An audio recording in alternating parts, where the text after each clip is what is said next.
Okay, I'll begin. Hare Krishna,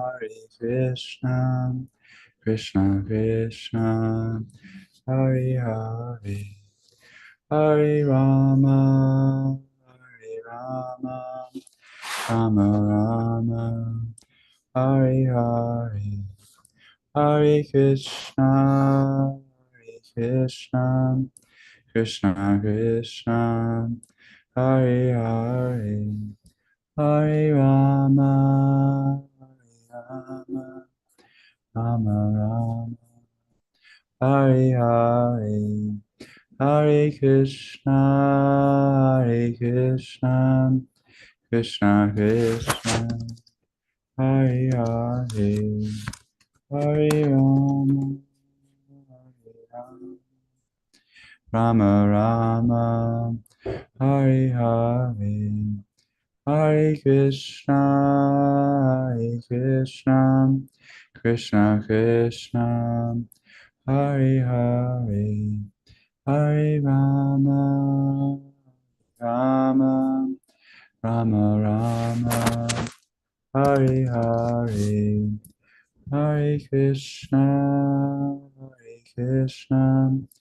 Krishna Krishna, Hare Hare. Hare Rama, Rama Rama, Hare Hare, Hare Krishna, Krishna Krishna, Hare Hare, Hare Rama, Rama, Hare Hare. Hare Krishna, Krishna Krishna, Hare Hare, Hare Rama, Rama, Hare Hare, Hare Krishna, Krishna Krishna, Hare Hare, Hare Rama, Rama, Hare Hare.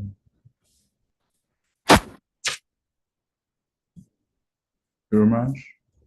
Jai Om Vishnupad Punamansa Paribraj Kacharja Ashto Tirasata Shri Srimad A.C. Bhakti Vedanta Swami Maharaj Prabhupada Ki Jai Ananta Koti Vaishnava Vrinda Ki Jai Nam Acharya Srila Haridas Thakur Ki Jai Prem Se Kaho Shri Krishna Chaitanya Prabhu Nityananda Shri Advaita Gadadhar Shiva Sadi Gaur Bhakta Vrinda Ki Jai Shri Shri Radha Krishna Gop Gopinath Sham Mukund Radha Kundakiri Govardhan Ki Jai Vrindavan Tam Ki Jai Navadip Tam Ki Jai Jagannath Puri Ki Jai Ganga Mai Ki Jai Jamana Mai Ki Jai Tulsi Devi Ki Jai Bhakti Devi Ki Jai Samaveta Bhakta Vrinda Ki Jai.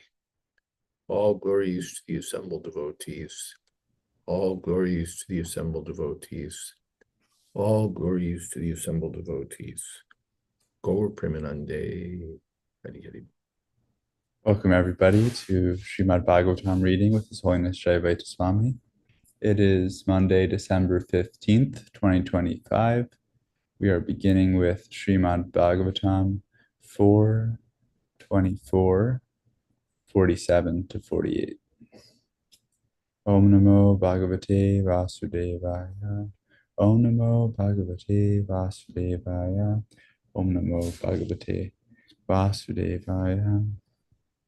Guru Maharaj, would you like to begin?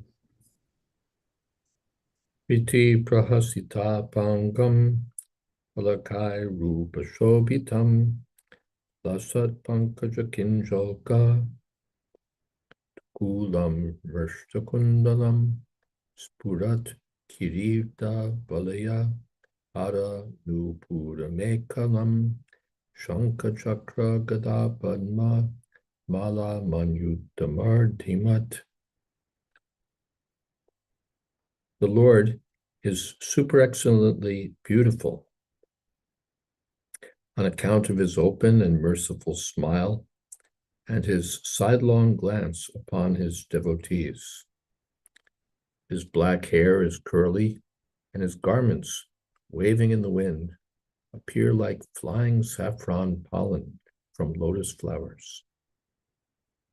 His glittering earrings, shining helmet, bangles, garland, ankle bells, waist belt, and various other bodily ornaments combine with conch shell, disc, club, and lotus flower to increase the natural beauty of the Kaustuba pearl on his chest. Purport: the word Prahasyuta Panga, referring to Krishna's smile and sidelong glances at his devotees, specifically applies to his dealings with the gopis. Krishna is always in a joking mood when he increases the feelings of conjugal rasa in the hearts of the gopis. The conch shell, club, disc, and lotus flower can be either held in his hands or seen on the palms of his hands. According to palmistry, the signs of a conch shell, club, lotus flower, and disc mark the palms of great personalities and especially indicate the Supreme Personality of Godhead. Om Jnana Timirandasya Gyananjana Shalakaya Chakshurun Militam Jena Tasmai Shri Gurave Namah Shri Chaitanya Manobhistam Stapitam Jena Bhutale Mayam Rupa Kodamahyam Dadati Shapadantika. So this section describes the beautiful features of the Supreme Personality of Godhead.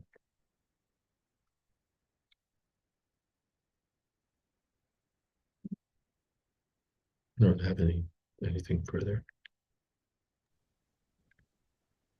Singhaskandha Trisho Bibrat Saubhaga Griva Kaustubham Triyanapayanya Kshipta Nikashas Moda Solasat. The Lord has shoulders just like a lion's. Upon these shoulders are garlands, necklaces, and epaulets, and all of these are always glittering. Besides these, there is the beauty of the Kaustuba money pearl, and on the dark chest of the Lord there are streaks named Srivats, which are signs of the goddess of fortune. The glittering of these streaks excels the beauty of the golden streaks on a gold testing stone. Indeed, such beauty defeats a gold testing stone. Purport: the curling hair on the shoulders of a lion always appears very, very beautiful. Similarly, the shoulders of the Lord were just like a lion's, and the necklace and garlands, along with the Kaustuba pearl necklace, combined to excel the beauty of the lion.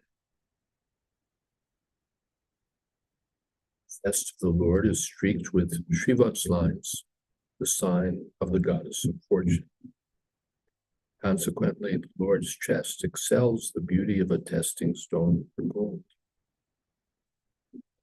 Black siliceous stone on which gold is rubbed to test its value always looks very beautiful, being streaked with gold lines. Yet the chest of the Lord excels even such a stone in beauty.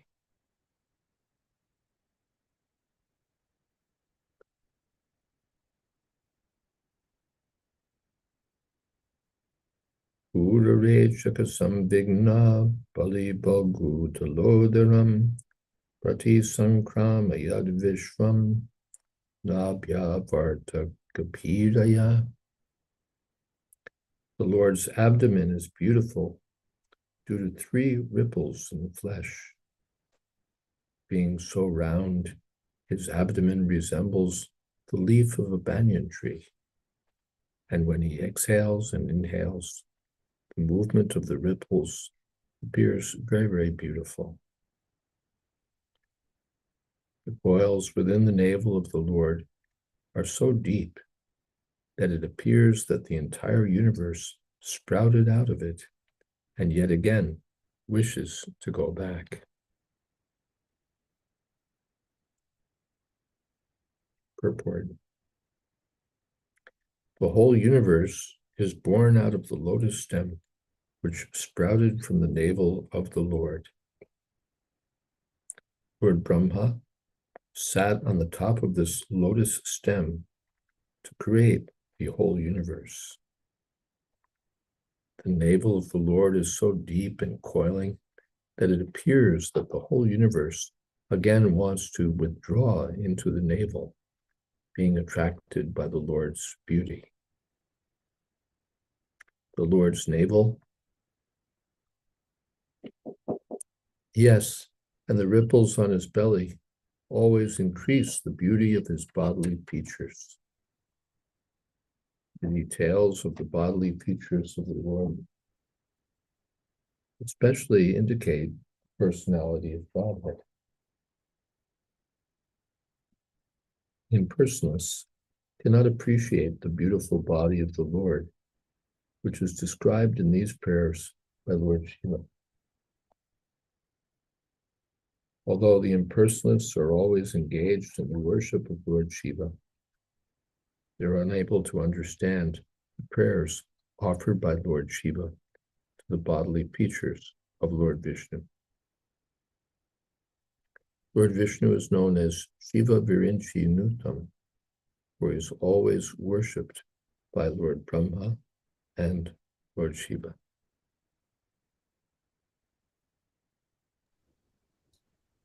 And there's a comment. Yes.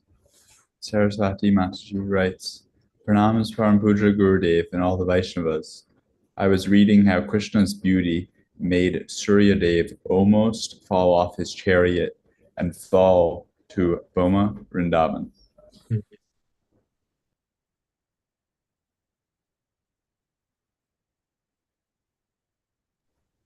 Gurmash, Yes.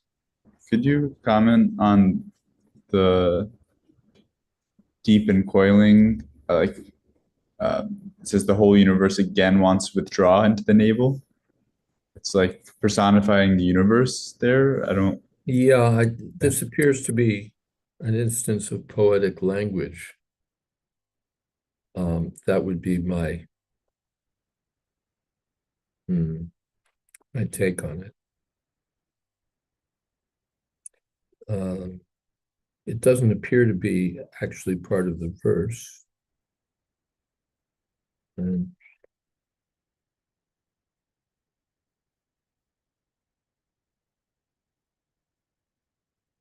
it appears to be Prabhupada's paraphrasing or translating Vishwanath Chakravarti Thakur, who says, his abdomen is like a banyan leaf with delicate lines moving with his breathing. The universe seems to dissolve by his deep twirled navel. Attracted by his beauty, the universe which has arisen from his navel seems to enter it again. So, yeah, this appears to be poetic language in which the universe is personified and is attracted by the beautiful body of bodily features of the Lord.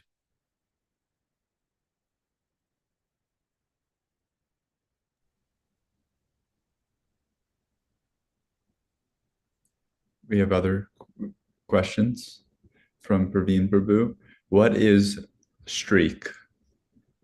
A streak is a line along, it's It's a long, narrow mark. Let's see. Which is different in color from its surroundings. So a child might make some streaks with a crayon on a paper, or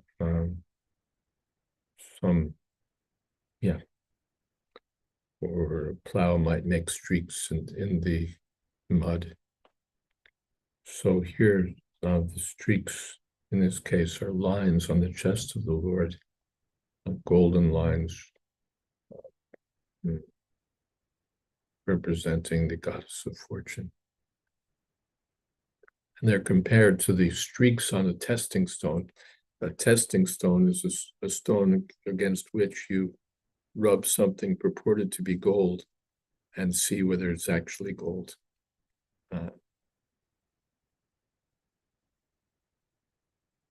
It's also known as a touchstone, actually. The word touchstone, Prabhupada uses in his own unique way, but the dictionary definition of touchstones is a testing stone like this.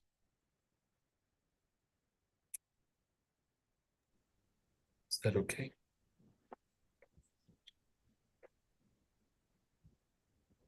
Guru Maharaj, Praveen Prabhu writes, thank you. And I'd like to ask another question on this. Why is it that the impersonalists cannot appreciate the beautiful body of the Lord, yet they can appreciate Lord Shiva by worshiping Lord Shiva? Or I'm reading that they appreciate Lord Shiva because they worship Lord Shiva. They worship Lord Shiva for, even they don't really appreciate Lord Shiva as they should. They're using him or taking advantage of his merciful nature to try to merge in the impersonal Brahma. They don't appreciate his ultimate eternal nature as a devotee of the Lord. So they and they don't appreciate the bodily beauty. They may appreciate, but their appreciation is, oh, the material energy works so beautifully. They think that the form of the Lord is just a wonderful creation of material energy. That's not real appreciation. Is that okay?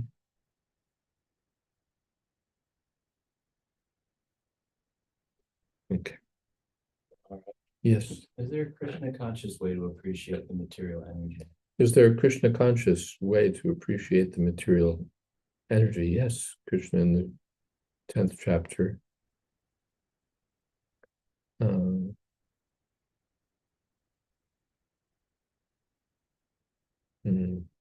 Yad yad vibhuti mat sattvam srimad virjitam evava tat tadeva avagachatvam mama tejam sambhavam. Whatever's beautiful or powerful in this material world just represents a portion of the splendor of Krishna. Mayavadis, they're the ones who don't appreciate it because they think it's all false. Maya is just, totally illusory. And everything is false. Material energy is false. Spiritual energy is false. Everything's just illusion. Anything other than homogeneous, formless, shapeless Brahma is false. But all varieties are all Maya. They all signify duality. But the devotee appreciates that. Bhaktivinoda Thakur has that song that, my dear Lord, the universe is full of your varieties, Vichitra. So Prabhupada, I think, was meeting with Purujan and his wife, and Prabhupada, I think that's where it was, someplace Prabhupada was saying that she was beautiful, and that this was a manifestation of Krishna's energy. That's all. And the impersonalists will just say it's all false, but the devotee will say, yes, no, it's real, but it's temporary. That's all. Yeah, Keshava Tua Jagat Vichitra. Thank you, Praveen. Yes, Saraswati. I was reading about how Krishna does take pleasure in his creation.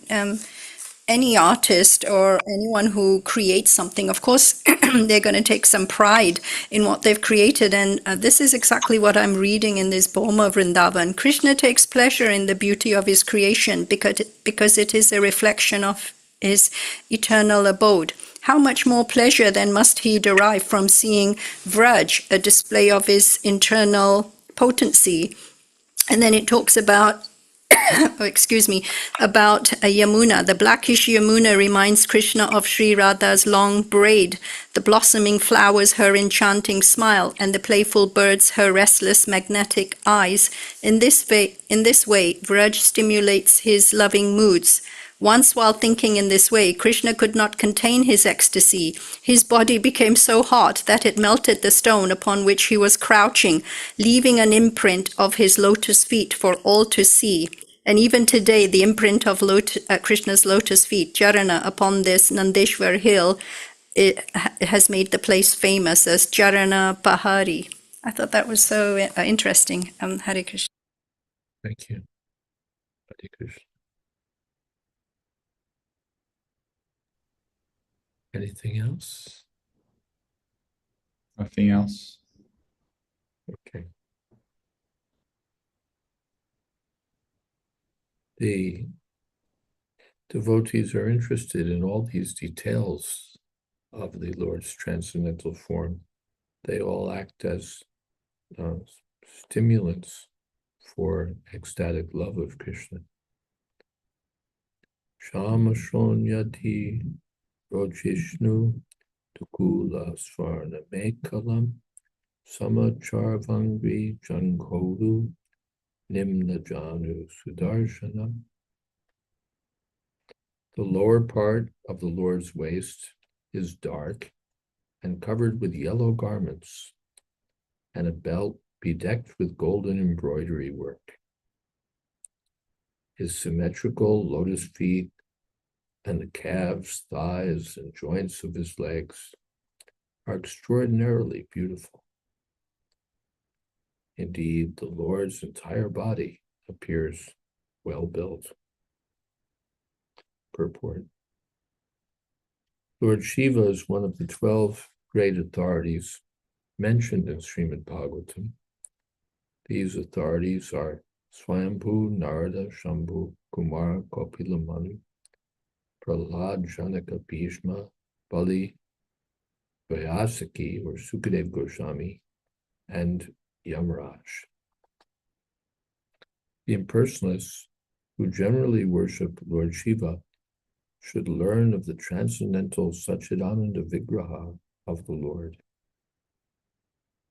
Here, Lord Shiva kindly describes the details of the Lord's bodily features. Thus, the impersonalist argument that the Lord has no form cannot be accepted under any circumstance. Someone else like to read? Saraswati Mataji, do you still have a question? Your hand's up. Okay.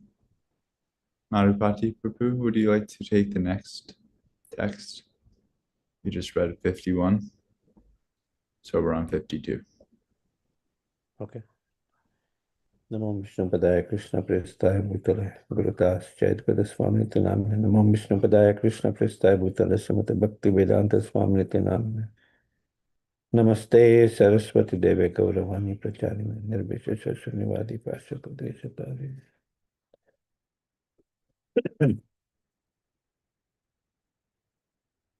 पाद शरद पद्म पलसारोचिषा नाकद्युबीनो अंत अगम विदुन्वता प्रादर्शयस्वियम् अपस्तासाद्वसम् Padam Guru Marga Guru Tamo Jusam.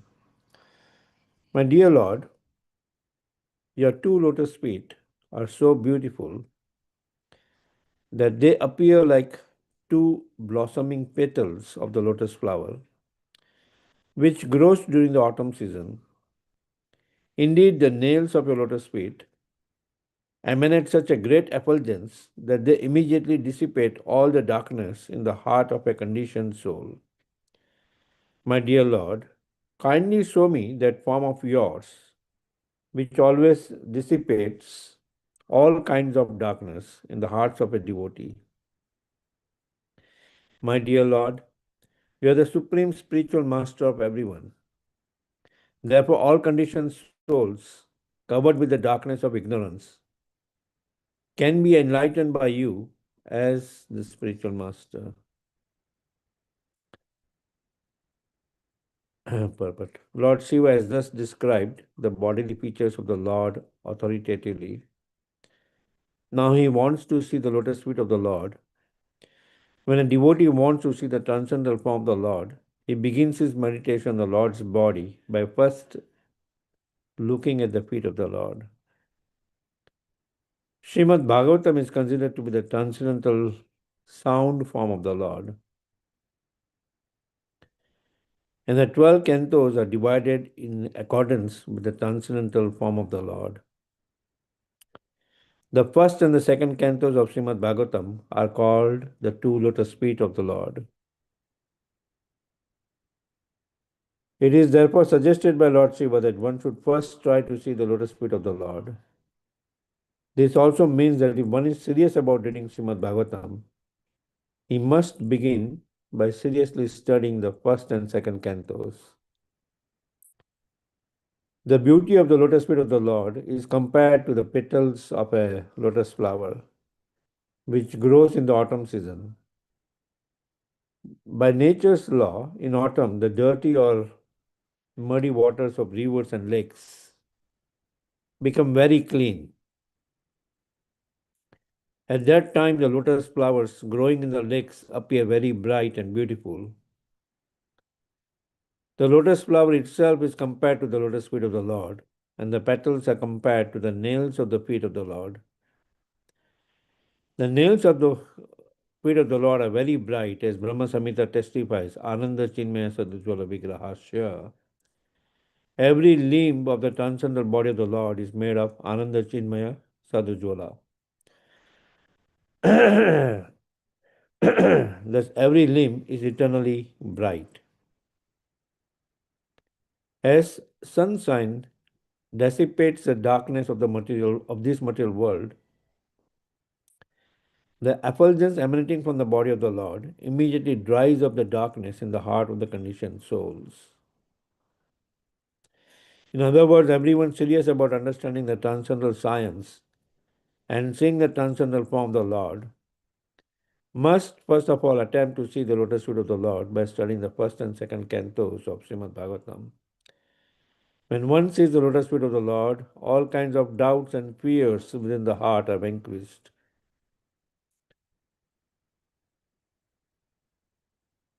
In Bhagavad Gita, it is said that in order to make spiritual progress, one must become fearless.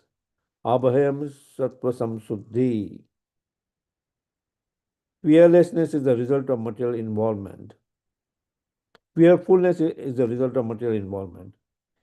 It is also said in Srimad Bhagavatam, 11th canto, 2nd chapter, 37th verse, Bhayam dvitiya bi hiniveshata syat. Fearfulness is a creation of the bodily conception of life. As long as one is absorbed in the thought that this material body is fearful, and as soon as one is freed from this material conception, he becomes Brahma Bhuta, or self-realized, and immediately becomes fearless. Brahma Bhuta Prasanatma. Without being fearless, one cannot be joyful. The bhaktas, the devatas, the devotees are fearless and always joyful because they are constantly engaged in the service of the lotus feet of the Lord. We'll stop here. Om Ajnanatimindasya Jnananjana Salakaya Chakshurmitanyena Tasmai Shri Gurave Namaha. Here we see Lord Shiva describing the bodily features of the Lord. And he wants to see the lotus feet of the Lord. And Srila Prabhupada and Prabhupada mentioning how Srimad Bhagavatam, the sound form of the Lord, also the 12 cantos represent the form of the Lord, where the first and the second canto represents the lotus feet of the Lord. So a reader of Srimad Bhagavatam should first focus on the lotus feet of the Lord, or the first and second canto of the Bhagavatam, before jumping onto higher topics in the 10th canto and others. So, meditating on the lotus feet of the Lord, right, one becomes fearless, a devotee becomes fearless. Brahma bhuta prasanatma na sochati na kangsati. Samasarveshu bhuteshu mada bhakti labhate param. Is freed from all bhaya, which arises when one is connected with the material conception of life. One is always fearful that, something will be taken away from me. I will lose this, I will lose that, I will lose that. And he's always fearful. But one who is meditating on the lotus feet of the Lord, he becomes completely fearless. Abhaya. Gita Sasa Vidam Punyam Yapatat Bhayata Puman. Like in Gita Mahatmya, glorification of Bhagavad Gita also is mentioned. One who studies Bhagavad Gita automatically becomes fearless. Right? So here meditation on the lotus feet of the Lord, complete dependence on the lotus feet of the Lord. One should become fearless because the Lord at each and every moment takes care of his devotees. Yeah, that's all I have.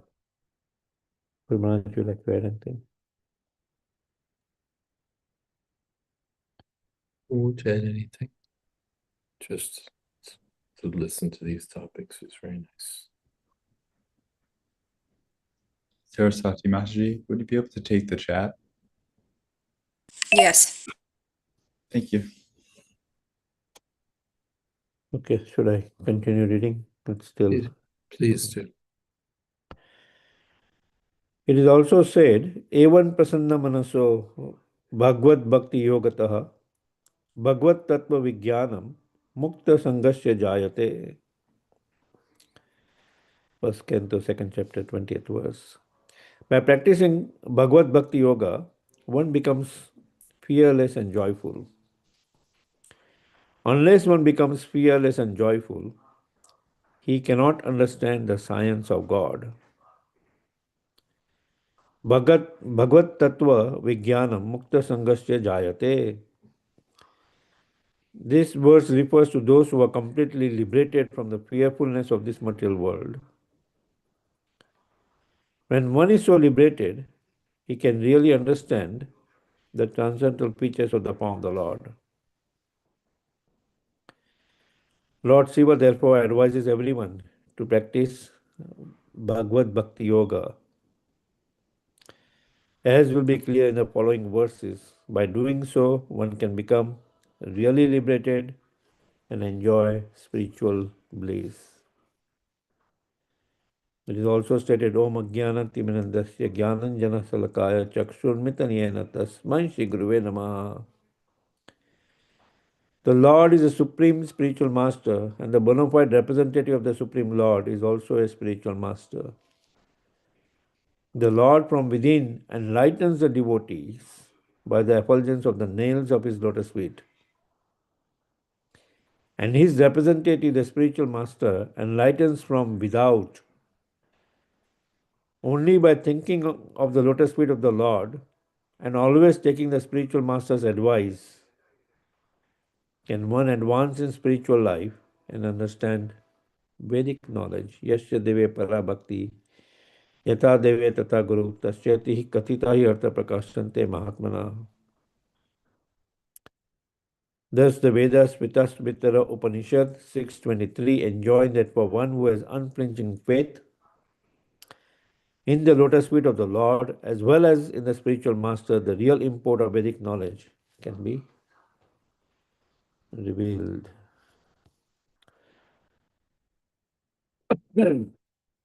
Bhagavad Bhakti Yoga. Lord Shiva advises everyone to practice Bhagavad Bhakti Yoga. Complete shelter on the lotus feet of the Supreme Lord. Interesting, the lotus feet of the Supreme Lord and the nails of the lotus feet of the Supreme Lord.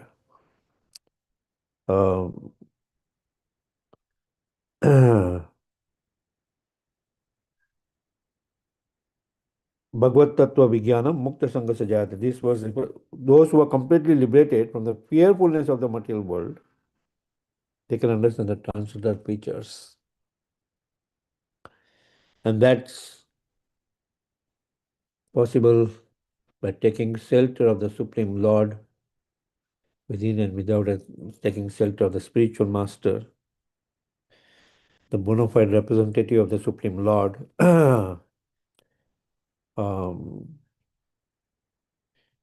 One who has unflinching faith, yasya deve tata guru tasyati katita hi artha. Unflinching faith both in the Supreme Lord and the spiritual master, automatically all the purports of the Vedic literature are revealed to him.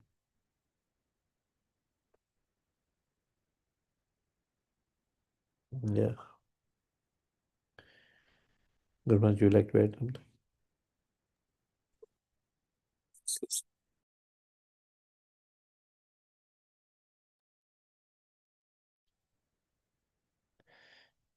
You're muted.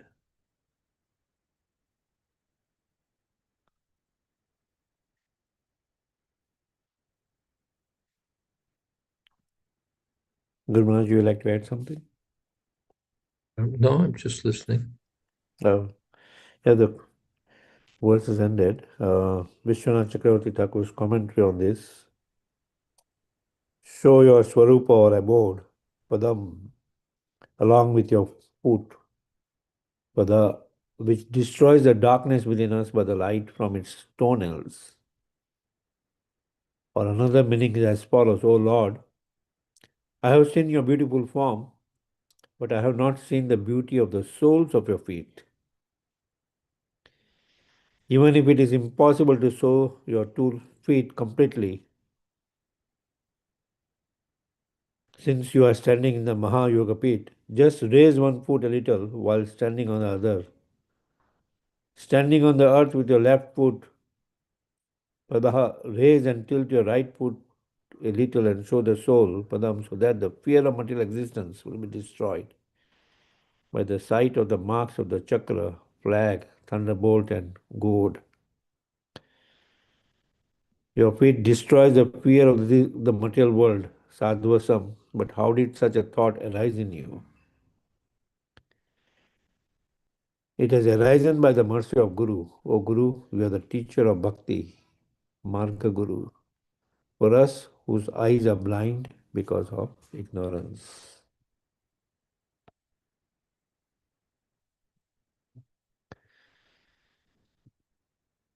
Hare Krishna.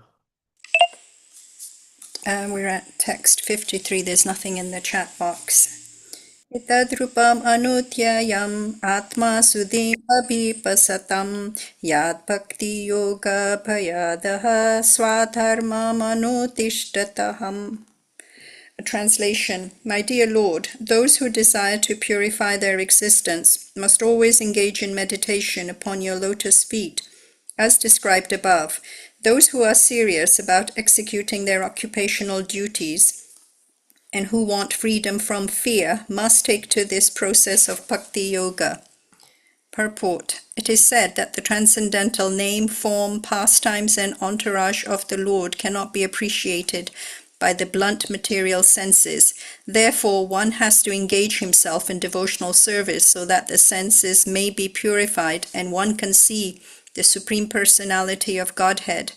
Here, however, it is indicated that those who are constantly engaged in meditating on the lotus feet of the Lord are certainly purified of the material contamination of the senses and are thus able to see the Supreme Lord face to face. The word meditation is very popular in this age amongst the common people, but they do not know the actual meaning of meditation. However, from Vedic literature, we learn that the yogis are always absorbed in meditation upon the lotus feet of the Lord. Dhyana vasista tad gatino manasa pashayanti yam yogina.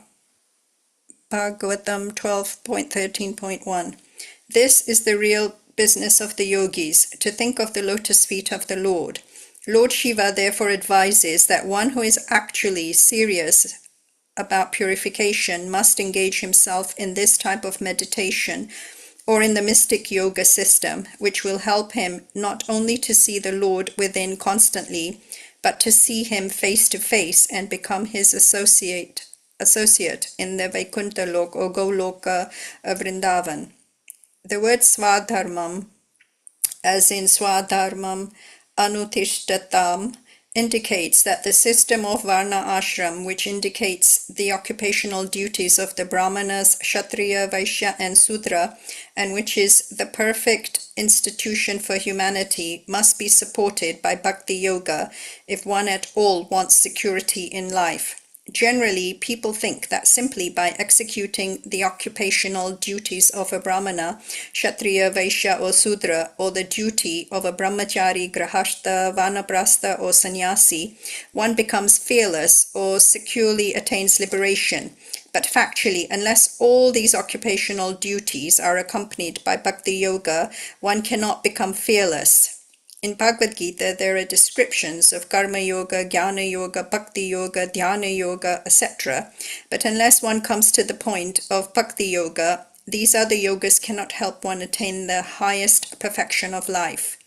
In other words, Bhakti Yoga is the only means for liberation. We find this conclusion also in Chaitanya Charitamrita, in a discussion between Lord Chaitanya and Ramananda Rai, regarding a human being's liberation from this material world. In that discussion, Ramananda Rai referred to the execution of Varna Ashram Dharma, and Lord Chaitanya indicated that the Varna Ashram Dharma was simply external, eho bahaya. Lord Chaitanya wanted to impress upon Ramananda Rai that simply by executing the duties of Varna Ashram Dharma, one is not guaranteed liberation. Finally, Ramananda Rai referred to the process of Bhakti Yoga, Sthana Sthita Shruti Gatam Tanuvan Manobhi, Bhagavatam 10.14.3. Regardless of one's condition of life, if he practices Bhakti Yoga, which begins with hearing Shruti Gatam, the transcendental messages of the Lord through the mouths of devotees, he gradually conquers the unconquerable God. God is known to be unconquerable, but one who submissively hears the words of a self-realized soul conquers the unconquerable. The conclusion is that if one is serious about liberation, he not only should execute the occupational duties of Varna Ashram Dharma, but should also engage in Bhakti Yoga by beginning hearing from a realized soul. This process will help the devotee conquer the unconquerable Supreme Personality of Godhead and become his associate after giving up the material body. Om Gyanan Timirindasya Gyananjana Shalakaya Chakshuran Militam Yena Tasmai Shri Guruve Namaha. So there's a lot in the purport today, but immediately the first thing that comes to mind is this conversation that Lord Chaitanya Mahaprabhu had with Ramananda Rai. And when Lord asked him, what is the greatest meditation?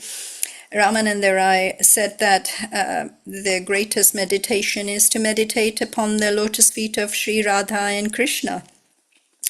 And here Srila Prabhupada really makes it very clear that the other processes, albeit described in Bhagavad Gita as helpful in becoming purified, it isn't until Bhakti Yoga, that is the magic, so to speak, powerful ingredient that's needed in order to completely become purified and become eligible for liberation. And we're not talking about the merging into the Brahma Jyoti type of liberation, which no devotee or Vaishnava would ever even consider.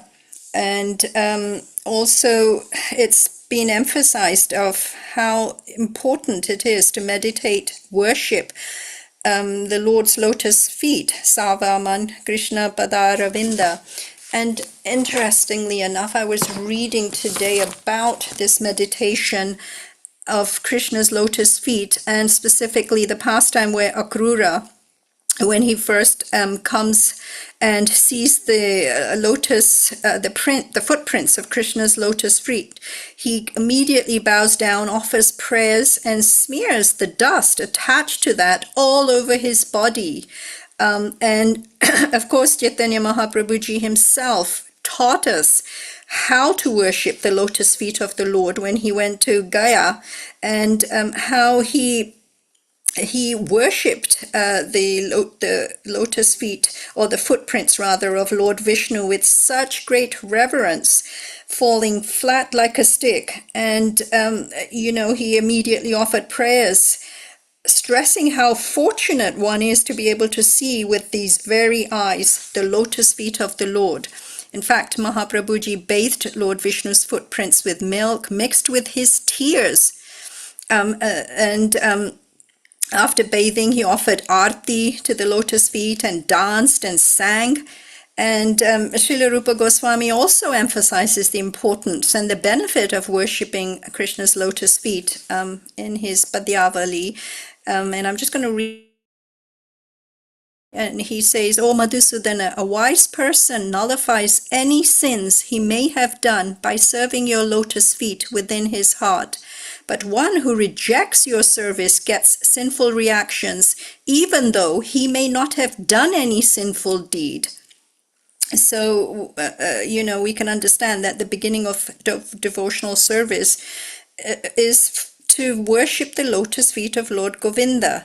This text makes it very clear that, yes, it's helpful to follow your Swadharma and the Varna ashram, but one of the things is that it's said that you can get promotion to the higher planetary system by faithfully following the Varna ashram dharma for, I believe it's 100 lifetimes, but that isn't the goal. Srila Prabhupada always tells us very clearly, by reciting what previous acharyas have realized and also stressed, that the goal is to become reinstated in the loving service of Lord Krishna's lotus feet. That is the actual goal, and anything that detracts one or distracts one from that goal is simply an obstacle. So these are some of my comments. Of course, it talks about Krishna being unconquerable, and we know of so many pastimes where the pure devotees of Krishna, how they've conquered him through their unconditional love for Krishna, that Krishna very readily submits to that pure devotee. So I think that's so beautiful. Guru Maharaj, any comments, please? Hare Krishna. Hare Krishna. I found it interesting that Prabhupada, after commenting on Chaitanya Mahaprabhu's dismissal of Varnashram as being external,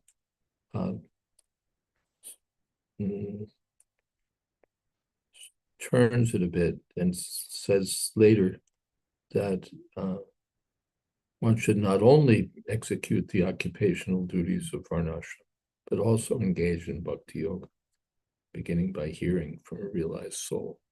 So he's not just dismissing, Prabhupada's not willing to dismiss varnashram dharma as just being useless. It's external, but externals also may matter. They may also make a difference. But the essential thing is hearing. Stane stita shrutigatam tanuvan. One may stay in one's own position.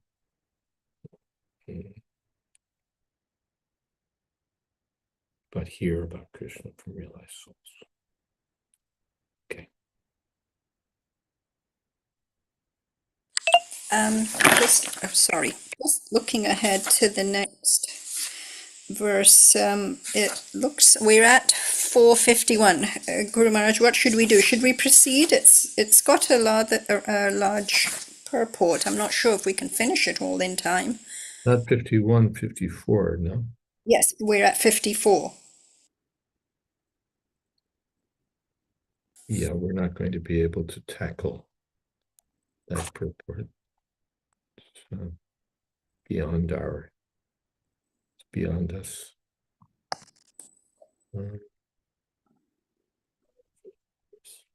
You just referenced easy to stay in their position. This is Chaitanya Mahaprabhu is discussing with Ramananda Roy about the goal of life and how to achieve it. And Ramananda Roy is making different suggestions, all of which Chaitanya Mahaprabhu rejects one after another. No, this is external, this is external, this is external. Say something else. Then finally, Ramananda Roy quotes this verse spoken by Lord Brahma. Stane stita yudikatam tanuvan manovihi. Maybe someone will find that verse. Someone named Praveen might find that verse.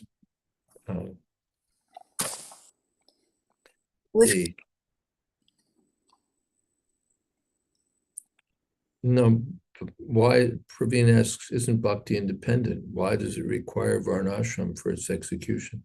No, bhakti doesn't require varnashram, but we require varnashram. If we're going to execute the activities of bhakti yoga, then there needs to be, or there ought to be, some framework in which to do that. Am I going to perform bhakti yoga as a brahmachari, as a householder, as a retired person, or as a sannyasi? Am I going to perform bhakti yoga as a brahmin or a kshatriya? What's going to be my career, my activity? These questions are there. Finally, bhakti yoga, if we just perform bhakti yoga by hearing, by chanting, that's sufficient. It doesn't depend on anything else. But are we going to do that? So Prabhupada saw that we're not going to do that. So it needs some support, some context,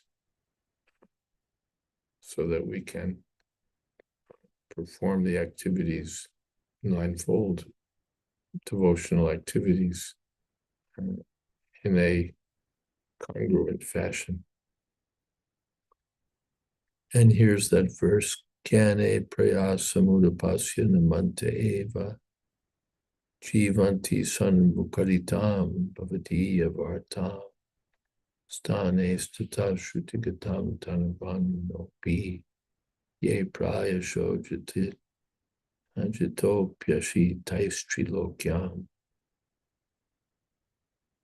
Those who, even while remaining situated in their established social positions, throw away the process of speculative knowledge, and with their body, words, and mind offer all respects to descriptions of your personality and activities.